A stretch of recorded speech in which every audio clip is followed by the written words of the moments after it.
Oh, Salut Tim, comment ça va? ça va bien et toi mon poulet? Ouais, super, merci. On se boit un coup? Allez, on se voit. Qu'est-ce que tu veux, un Côte du Rhône ou un Côte du Rhône? Bah, Côte du Rhône.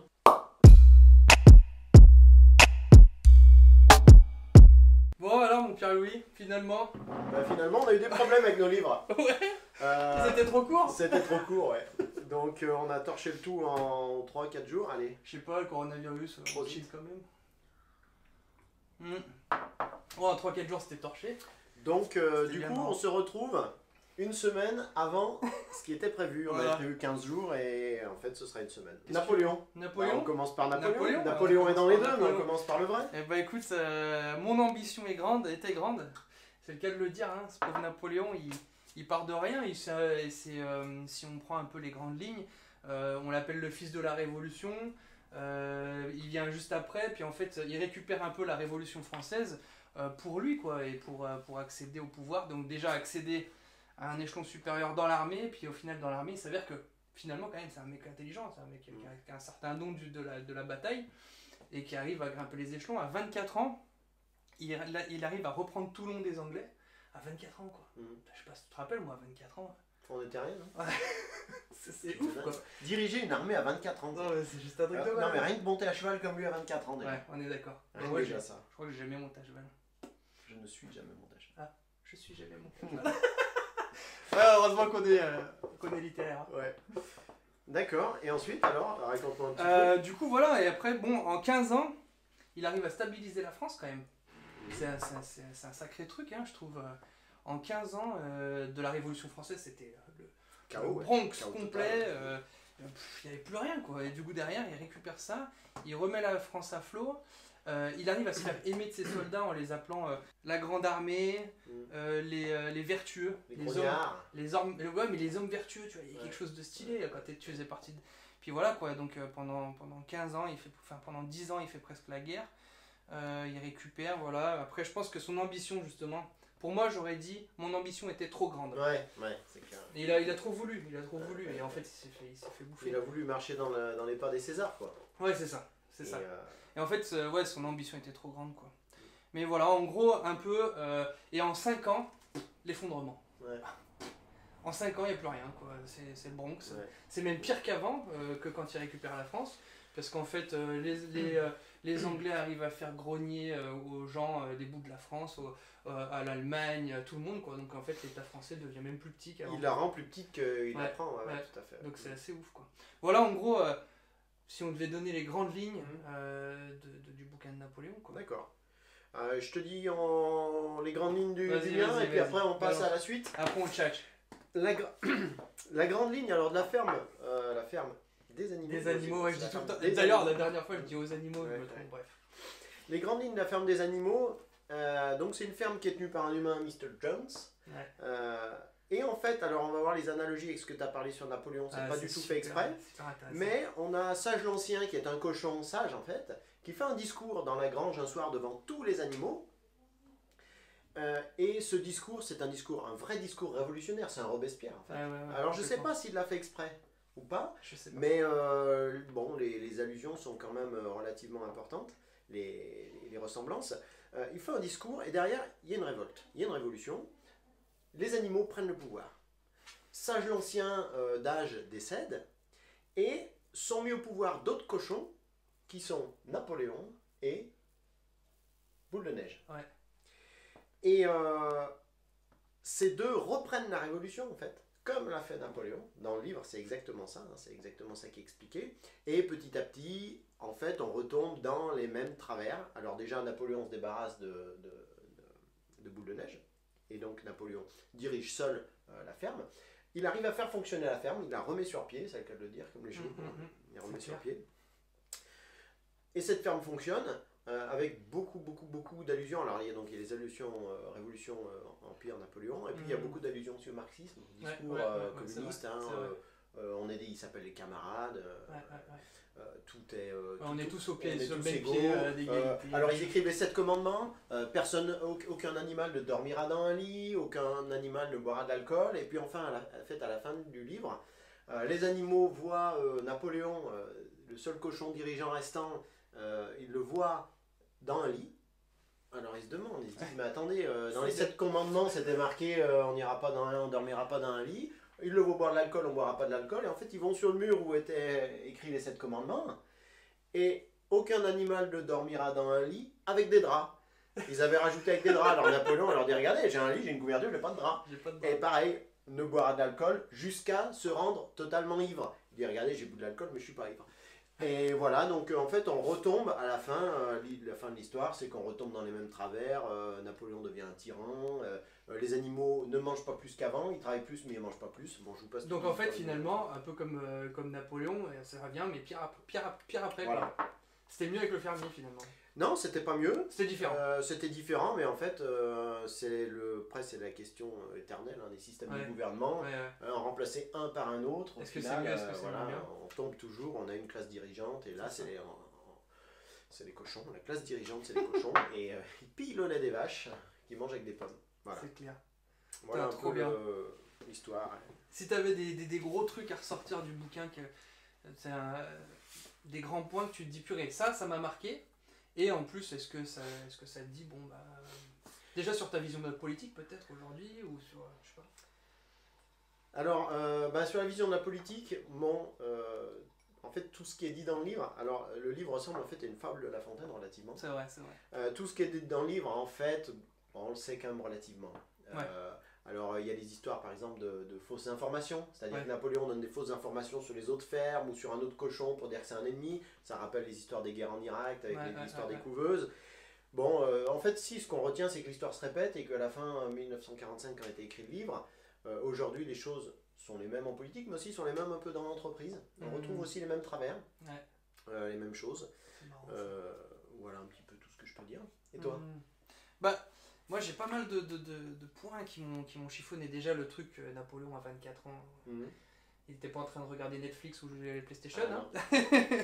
non. Ça me défie quelque part dans mon entrepreneuriat, dans mon envie en fait d'évoluer dans ma vie. Je me dis mais attends, en fait dans le temps les gars ils étaient adultes, beaucoup plus, enfin les gars, je pense de tout le monde parce qu'en fait la rudesse de la vie arrivait tout de suite et du coup bah ils étaient tout de suite dans la vraie vie et nous on retarde cette échéance jusqu'à des personnes qui ont 45, 50 ans qui sont encore enfants quoi. C'est assez dingue. Donc ça m'a remis en question, ça m'a fait cogiter. J'aime les personnes avec qui ils bossent, donc là je prends les soldats, mais les personnes finalement avec qui ils bossent, il les met sur un piédestal. Et j'apprécie ça. Alors bien sûr, il en prend un bout pour lui, hein, Napoléon, l'empereur, le machin, il en prend un bout pour lui. Mais j'aime ce fait qu'en fait, d'honorer quelque part ceux qui se donnent à la tâche. Même si c'est hypocrite, oui, dans clairement. une certaine mesure, C'est ça. il se donne quand même la peine de valoriser. Il le dit clairement, hein, il explique ça comme étant une exploitation politique de la victoire. En gros, il va faire des journaux assez fréquemment qui vont raconter un peu les histoires de la grande armée de Napoléon et il va se mettre tout le peuple dans sa poche quoi. Dans les salons, tu vois, bon, il n'y avait pas de télé hein, mais dans les salons quelque part c'était le général à mode, c'était le mec super qui a sauvé la France, tu vois. Les tenues, puis il y a les tableaux, il avait son peintre qui allait avec, bien sûr, la classe sur le cheval cheval blanc. Comme aujourd'hui t'as le photographe qui traîne tout le temps. Bien sûr, non mais c'est super intéressant. Avant de commencer vite fait les petites phrases, il y a un truc à la fin, tout à la fin. On le nomme, donc les Anglais, tous les ennemis de la France finalement, nomment Napoléon comme ennemi et perturbateur du repos du monde. C'est ouf, génial, hein. Magnifique. Le mec, il a perturbé le repos du monde. Magique. Quelque part, ça y est, on a trouvé notre bouc émissaire, Napoléon. Bon alors, il le mérite aussi peut-être un peu, parce qu'il a un peu abusé sur certains trucs, c'est sûr. Peut-être un peu, peut-être beaucoup, j'en sais rien. Mais ouais, je trouve ça magnifique. Ouais, regarde, c'est comme dans la ferme des animaux. C'est Boule de Neige qui est renvoyé de la ferme et en fait quand les humains viennent, non c'est même pas les humains, c'est le vent et la grêle qui détruisent le moulin que les animaux ont construit avec peine. Napoléon nomme Boule de Neige responsable alors qu'il a rien fait, il est bouc émissaire pareil, c'est-à-dire que c'est celui qui n'est plus chez nous, qui n'est pas chez nous, qui est contre nous. Tous les mots viennent de lui et en fait dans 1984 c'est le Goldstein qui passe à la télé. Bien sûr. Non, mais en fait, je me rends compte qu'on a quand même besoin en tant que société d'avoir quelque part un bouc émissaire. Dans notre concept, dans ton concept, puisque c'est toi le concepteur de l'émission, tous les deux. tu m'as demandé, nous a demandé de trouver 3 choses qui nous ont marqué dans le livre. Les 3 choses à retenir. Ouais. C'est toujours bien de quantifier. Alors, Ouais, c'est bien. Ouais. Tu vas sur Napoléon? Je pense se faire aimer et savoir honorer les personnes avec qui on travaille. Ça, c'est quelque chose que je vais ressortir du bouquin.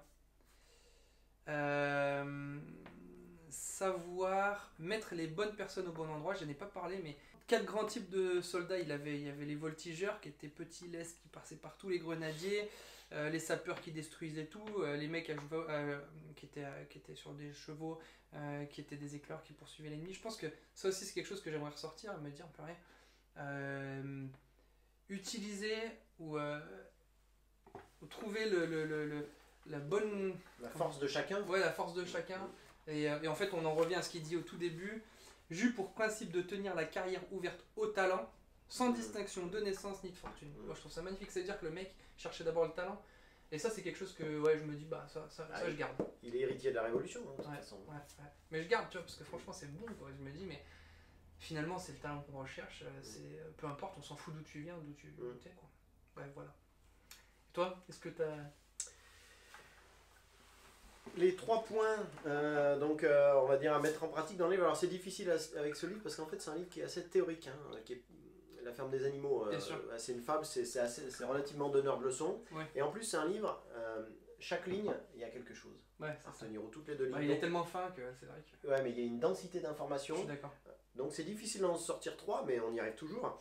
Alors le premier c'est, j'ai marqué ne pas croire qu'on ferait mieux.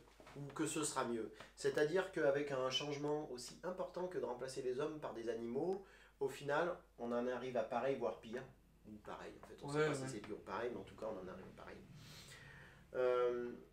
Le deuxième chose qui m'a plu... Donc croire que le changement va t'apporter beaucoup mieux. Va apporter, en fait, il apporte pas tout le temps, il peut apporter, mais c'est pas sûr. Au dépend de quelque chose. Au dépend de quelque chose en plus, voilà, on sait ce qu'on a, on sait pas ce qu'on aura. Ouais, c'est ça.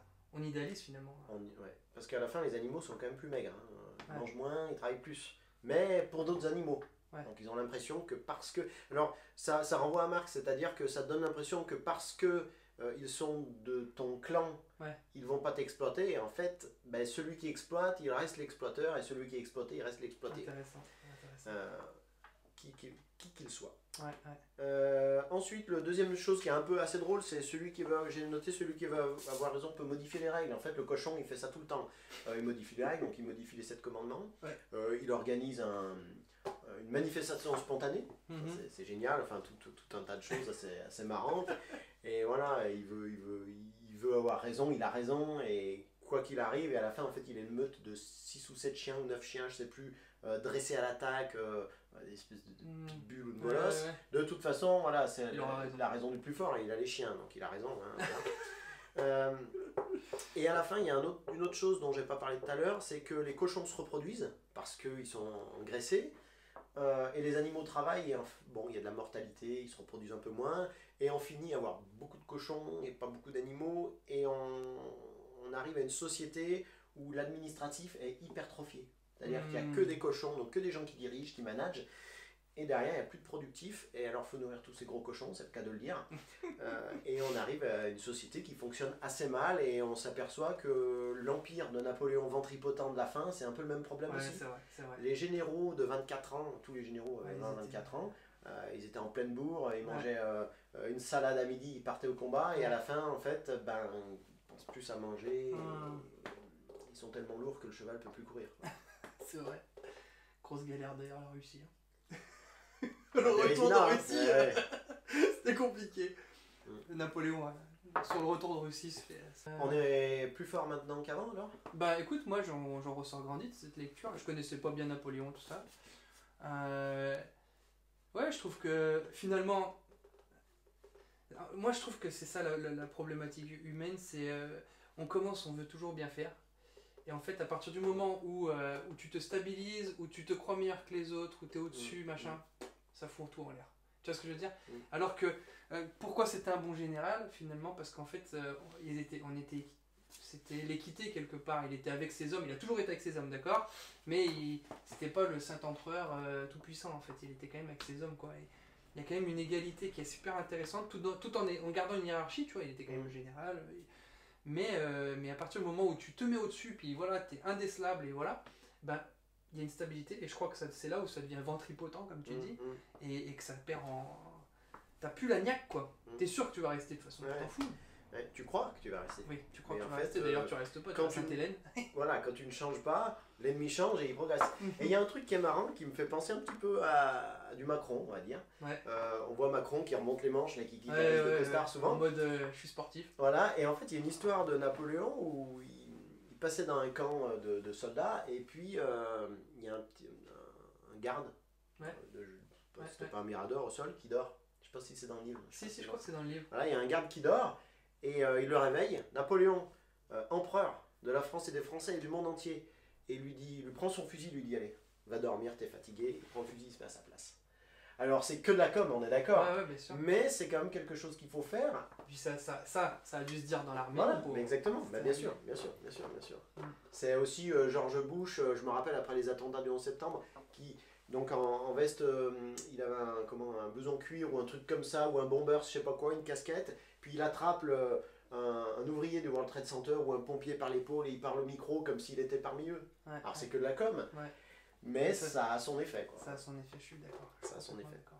C'est assez drôle d'ailleurs, enfin moi ce que je trouve assez drôle c'est qu'on ait choisi des bouquins au hasard qui finalement se recoupent pas mal. Ah bah c'est les mêmes, c'est les mêmes bouquins. Toi c'est- t'as avec des animaux, moi c'est j'ai marrant. un truc On d'histoire. verra sur le prochain si ça continue. Ouais. Non, ce qui est intéressant, c'est motivant pour lire. Parce que de lire en prenant quelques notes, en fait, c'est vachement motivant et on Ouais. retient. C'est comme si on avait lu 2 fois le livre, en fait.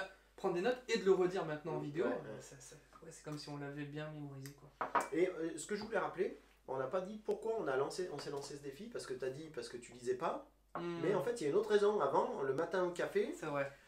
on s'est dit que la connaissance, elle est dans le livre, que tout le monde y a accès et qu'en fait. Alors, on va être vache. On va Ouais, être cru vas-y, dans le vas-y. propos. Ceux qui n'acquièrent pas la connaissance, c'est parce qu'ils manquent de volonté. Parce qu'en France, on a la chance d'avoir des bibliothèques où un Rempli. abonnement, ça coûte 10 € l'année. Ouais, c'est vrai. Un livre de poche, tu vas à De Citre, Les Misérables en poche, ça doit coûter 7 €. Il a 1500 pages. d'occasion chez le D'occasion. Pierre Pénard à 3 €. Voilà. Et donc, on en est, ce qu'on s'est dit, c'est que la clé, c'est la lecture. Pour apprendre, c'est la lecture. Pour C'est progresser, c'est la lecture. Et je dirais même que ça rend presque plus intelligent parce que ça t'oblige à. On fait un effort à lire parce qu'on n'est pas habitué. T'as une attitude différente. Ouais. En fait, en regardant une vidéo, comme on peut le faire facilement, hein, moi je suis le premier à consommer de la vidéo, on a une attitude passive et on ingurgite, tu vois, et encore on Donc, ingurgite. ne ça regardez déborde. pas cette vidéo. Ça déborde un peu. Ouais, regardez pas cette vidéo, allez lire. Voilà, ouais. Arrêtez, allez lire. Non, mais en gros, ça déborde, ça Ouais. t'en fout de partout. Ouais, ouais. Un bouquin, t'es obligé de lire, t'es dans une attitude d'apprentissage, de connaissance, et encore plus si tu dois prendre des Ouais, notes parce ouais. que tu dois les restituer. Je trouve ça vraiment intéressant. Donc, faites des vidéos comme ça. Avec des notes. Lisez des bouquins avec un pote, prenez des notes et postez-les et Ouais. envoyez-nous le lien. Ouais, voilà, On on en fera On ça. en veut. On en veut. Moi, j'ai plein de bouquins. J'aimerais connaître plus de bouquins Ouais. et si vous avez des résumés. Ça nous donnera peut-être envie de les lire. Exactement. Ouais, ce serait cool ça. Ce serait Mhm. cool. Du coup, pour dans 2 semaines. Alors, qui commence? Encore un défi. Bon, on a pris un peu plus conséquent. Enfin, j'espère. Voilà. Pour moi, Classique. c'est le meilleur écrivain au monde. Et comme tu l'as dit la semaine dernière, je kiffe que les écrivains français. Donc, ça tombe bien, c'est un français. T'aimes Sherlock Holmes? Ah, j'adore. C'est un truc. J'ai l'intégrale. Ok. L'intégrale, je sais pas, c'est de 2000 pages. Tu le lis quand t'aimes, tu le lis tous les Ah ouais 3 ans. Alors, le policier, c'est vrai que ça m'a toujours intrigué. Je me suis jamais jeté dedans, donc c'est intéressant. Comme ça, je vais prendre le- La particularité de Sherlock, voilà.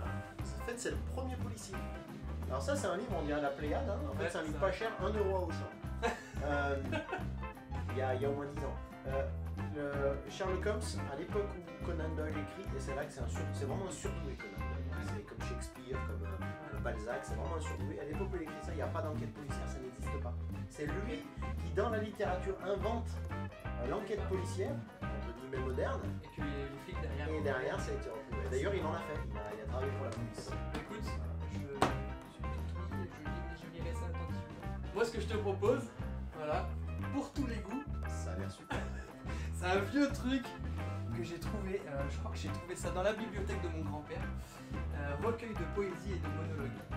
Alors mon pauvre, il y a des trucs, Ça fait mal ça. il y a des poésies ou des monologues qui m'ont fait mourir de rire.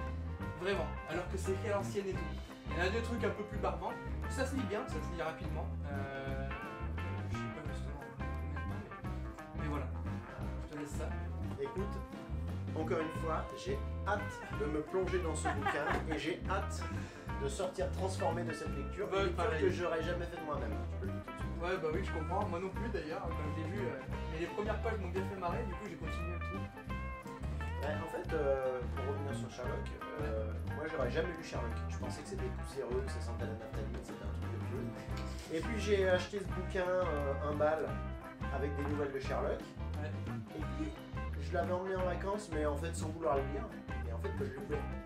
Je sais pas. J'en suis pas sorti. C'est marrant. Ah, un truc de dingue. Bah, ça m'a fait un peu. Tu m'en diras des nouvelles.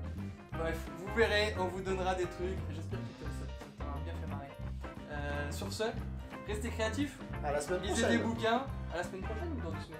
Ah, dans 2 semaines. Ah, dans 2 semaines? C'est Et- peut-être mieux. Peut-être la semaine prochaine. Peut-être la semaine prochaine si c'est trop rapide. Bon, si c'est trop rapide. Allez, ciao.